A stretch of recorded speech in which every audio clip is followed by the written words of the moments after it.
Here we have a 2012 Ford F-150, no start, no crank. I did check my fuses, I checked some wires underneath. That is not the issue, but as you can see, we have no start, no crank. Nothing.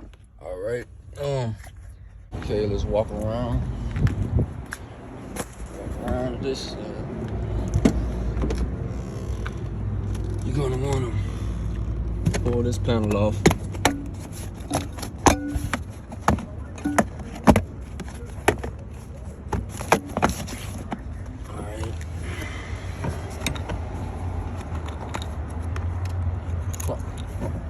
And then you're gonna want to take this off right here.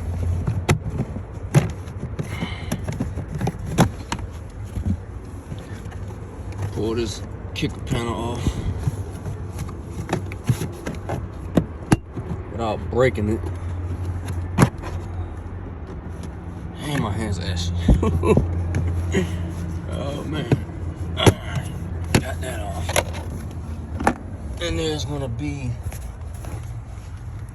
little wire module, I guess that's the name for it.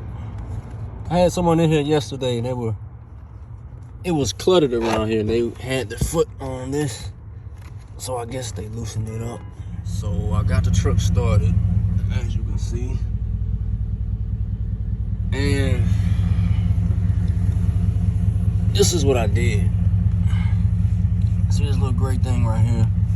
You push that back towards the front of the truck and this whole assembly will pop out. This whole module will pop out. What I did was I blew it out, blew some air in it, both sides, and then I installed it back in there. But when I did that first, the truck did not start. I still had to wiggle this thing up and down, back and forth to get the truck to start.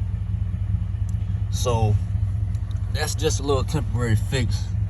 For anybody who has the same issue, please, if anybody knows an actual permanent fix for this, let me know in the comments, y'all.